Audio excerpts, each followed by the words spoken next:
Good morning to you and welcome to Signature Morning once again. My name is Godwin Sunday. Well, the issues around social development goals has become a pressing issues across the world. But we have a lot of social exclusion that surrounds this issue. Well, it's on this premise that we're bringing to you this morning a social development goal advocate in the person of Boluwatife Adekoya, who've been helping us put some issues in perspective so that we can all have a general understanding what the social development goal is all about and how can the youth benefit from various social development goal initiatives being put together by the United Nations. You're welcome to Signature Morning, Boluwatife. Good morning to you. Again, my name remains Buluwatife Adekoye. Good to meet you. All right, and basically, begin this conversation. A lot of persons out there are curious to know what is social development goal. Let's start from that. Is it an exclusive goal? Is it a goal that is targeted at a particular um, people or race or tribe? What is this generality of social development goal? Let's start the conversation from there. Okay. Uh, Social developmental goal, which is sustainability developmental goal, right, is what is for everyone. Based on your question, it's not just for maybe young person or for just because everyone is being affected by what have come together to form these global goals altogether. And the emergence of these sustainability developmental goals have started since year 2000, where we have the Millennium Goals, and over a period of like 15 years, they had to end the program and again start the sustainability developmental goal, which is to run to 2030, why we call it the SDG 2030. Thank you. All right, so many have argued that youth activisms often lacks the power to influence policies, and then that sustainability goal efforts can be superficial and short-lived, just like other policies. How do you think that this goal can be sustained? And looking at the youth involvement in the sustainability goal policies. Okay. Okay, over the years, since the Sustainability Developmental Goal has started, we've had different policies coming up around it to ensure that all countries buy into it. Because to me, SDG cut across every sector in life as an human being. Why I try for being passionate about humanity. And based on your question, I would say that, well, youth generally, being that they are the front runner to see that they are buying into that idea, coming in context to Nigerian environment, if I should put it that way, it's a little bit tricky because of the line of leadership, whereby we say youth are the leaders of tomorrow, and we are finding it very difficult to have the youth to participate in influencing policy. The environment itself, the way the structure is, has been so challenging, and so youth now trying to buy into the idea of going in, learning about policy to influence policy becomes a bigger challenge in our environment. And the few people that are entering into that space, and even through the media, are being silenced. So that makes it a little bit tricky, but we don't have to keep quiet, we don't relent, we just have to keep pushing. And for those who are still buying into it, that, okay, we want the whole world to know about the sustainability developmental goal, and we keep advocating. That's just it. All right, so let's bring this social sustainable development goal. Let's drive it home a bit. Boluwatife, in the generality of this social development policy, we've come to realize that it is one-sided. What I mean by one-sided is the urban areas in Nigeria tend to talk more about the sustainability development goal, while the rural area that have large resources we don't get that education driven down to the rural areas in the country as it stands right now. So are we saying that there is a total social exclusion of this policy in Nigeria, or it has been segmented? You are an advocate, so I want you to react to this so that Nigerians out there can have a perspective. If they are being segregated, or this policy is to favor one segment of the country and abandon other fragments of the country. Okay, great. I love this question. Why? Is because this is not just about the policy. Part of the policy is where the SDG first stands as quality education, right? But I keep talking about the Nigerian context of the approach to education itself. Hadn't been with had education being spread across the whole country, that a child in a rural area is accessible to education, or that is a proper education, then it wouldn't have looked as if certain policy now is finding its way very difficult to reach them. So in a country by over the last statistics showing that almost 20 million girl child are out of school. So, and as someone who has also been able to go to the up north and seen how children are roaming about the almajiris and the rest like that, if I should call it that way, and not having access to education makes it so challenging that the basis of what they even had to know in education becomes a very, very difficult. And being that is challenging, to now have people to drive a policy for sustainability goals to those premises becomes very challenging. But as much as that is, we are still trying to break that barrier and ensure that through the medium of now the sustainability developmental goal, we are now pushing that, the push of education to those community. And I can give different instances of how these, even through international organizations, are collaborated with few organizations here in Nigeria to drive quality education in those remote places. Maybe in the course of the questions, I will be able to expatiate more on that. All right, so invariably you're saying right now, it is not one-sided. It is being driven down. All right, so let's agree with you on that, and to a certain extent. Let's bring it back home a bit, again, for the second time. A lot of NGOs are springing forth.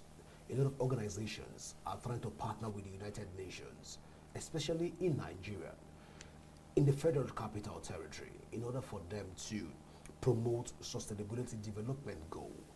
I want to ask, in this level of education, what are they certified? What are the criteria that are required for them to be able to push this goal? Because what a man does not know, it is difficult for man to interpret. And what we've seen right now, we've seen a lot of persons telling you they are pushing for sustainability developmental goals. So I ask you as an advocate, are there trainings being put together to ensure that people that say they are sustainability developmental experts can now beat their chest and speak as an authority in that field? Are there training, or anybody can just delve into this field and become a sustainability developmental goal NGO professional, just like we've seen over time? I think this is one of the reasons why it's not been driven to the grassroots, because we don't have a lot of professionals. But you are the expert here as an advocate. What do you think about the orientation and training of the trainer systems for sustainability developmental goals? Okay, great. Now, regarding your question, I will say, fine, there might be a little bit of lapses. So to now say that SDG experts, well, being an advocate requires a lot of trainings, in the sense that you have to attend capacity buildings for you to understand what that SDG actually stands for. You can't dive. I think this is one of the challenge for youth generally and the African side, whereby we find it very difficult to read. So you just feel like, oh, this thing is the one as the talk of the town, and you just feel like, let me just be into it, and the peripheral of it is what you are just following, that they should just see me that. But it's more than that. Is you being able to acquire the necessary capacity in the sense of taking the necessary trainings, going forth to understanding what the SDG itself involves. And it's not hidden. All the available materials to you understanding this are being provided. Organizations even hold capacity building where they want people who are interested in SDGs to come over. We've just marked the International Youth Day, just this concluded month, and it was a platform for young Nigerians, for them to come over to hear from experts of what they are actually doing, and those who are interested, for them all to get an insight, network together, and see how they can keep driving the goals together. So I think for me, I would say that it's of necessity that you go deep in learning, understanding what the SDG itself involves. This has cut across a lot of media publicity, and even you having those who are, let me use for example, not promoting a brand. There is a phone presently now that for you charging the phone, there is a feature there that lets you know that you are talking about SDGs. Just to put it straight to you that, okay, you have to understand these SDGs. Just on your network, click on it, digest what SDG is, because beyond the general 17 goals, on each of them have their own item of ways at which you can approach the SDGs. Given, for example, you have the SDG 1 as you're having it as no poverty. You're having, for another track under it, 1.1, 1.2, breaking it down like that, where you are able to read what it really entails. And then you can now say, oh, I've understood what this is. So coming to the angle of, oh, there are a lot of NGOs. To me, I would say, fine, there are a lot of NGOs. The main purpose is, what is their vision? What is their ambition? Why are they connecting to connecting to sustainability developmental goal? Is it just to get the visibility, or actually? Perhaps it's the next fat cow. It's the biggest fat cow right now in town, so I don't know. Yeah, it is, in the sense that the goal is 2030, right? That we want all certain things to be put in place. You know, quality education reaching all are sundry, and at the same time, for NGOs, to me, I would say it's more than just connecting to the SDGs. Let the SDG be a driving board for you, but in whatsoever you are doing, ensure that it reaches the targeted audience, in you being able to say you are impacting life. So there must be an impact, and also being able to measure your results. So let's even bring this conversation and talk about the government. Before a government comes into play, I understand that they have a lot of manifesto, as it were, before they come into play. As it stands right now, the SDG, I beg your pardon, have their own agenda that has been set. Now, looking at the government manifesto, that's most governments have not been able to completely utilize or fulfill, if you like to use that word. Can we now say bringing the SDG, wouldn't that be a form of distraction to governments that have their own agenda?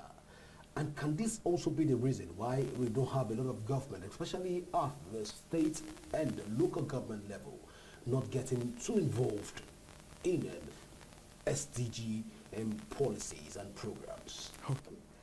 This sounds interesting because in 2022, when we had the Active Now week of SDGs, targeted on flipping the script, I was privileged to be in an hangout event where we were able to talk about the specific area you're talking about. And truly, being an eve to the election, like the year was an eve to 2023 election in Nigeria, we tried to call the attention of aspirants to them being able to say, whatsoever you are doing, let it be something that is targeted along the lines of the SDGs, so that whatsoever you are doing will be globally seen, driven, and being able to meet up the social needs. Because what is government itself, if not for them to be able to provide social amenities to the people? And if you are saying providing social amenities to the people, both in education, ending poverty, ending hunger in the land, security issue where SDG 16, peace and justice and security issues is being itemized, then you have been able to consider the weather change, because we all have been affected. Now we are in rainy season in this part of Nigeria right now, and flooding has started. So here is climate change SDG 13 that talks about these things. And when there are issues, flooding, the government needs to take proactive actions to ensure that that doesn't keep occurring, right? Not until when it has occurred that you now start providing relief materials. No, let it be in your agenda from now. And I think that still boils down to us saying the type of leadership we are producing in our nation as it stands right now. That one is another big topic on its own when it comes to government and them being able to buy into these policies. Mind you, these SDGs did not just come into limelight like that without the government themselves, if I should put it that way, in the sense that this has been through the United Nations, which, let me give, Nigeria is part of the United Nations, and all leaders were being called, seated down, then in the days of the Millennium Goals, to see how they can know the problem across each countries, where they were able to bottle everything together to form a 17, to now break it down in 2015 as 17 goals for us. And so for anybody now coming in to hold such offices should be able to, like, let's key into this and use it as our driving to achieving our mandate for our people that we want to serve. Yeah. All right, so just before I let you go, just a final question, just to put the icing on the cake. All right, so looking at this whole policy of, we have, when it has to do with policy, we have policy formulation and implementation and evaluation as a process and modality for formal policies in general. I want to ask you this. When it has to do with the SDG goals, especially as it borders on Nigeria, to maintain social justice and not total exclusion of this policy, does the SDG team have an evaluation committee or a segment where they can be able to checkmate who is said he will do what and how far they've gone with those implementations? Okay. Right immediately after we finished that hangout, I think a few months later, from the office of the UN, there were 24 or 17 judges that were formed, which one of Nigerians was part of that team to judge the level of the impact of SDG. What rate is each country standing, to them saying, should we still extend these years, as we are counting less than 5 years right now? Should we still extend it? How close are we? And which, unfortunately for Nigeria, well, we know what the answer is. Well, is on this note, I want to say thank you so much, Bolu Atife, for being a part of Signature Morning today. Thank you very much. All right. Thank you so much for being a part. Well, viewers, this is how far we can go this morning on Signature Morning. We'll return you back to our studio in Enugu for more updates on Signature Morning. Keep watching and Signature TV.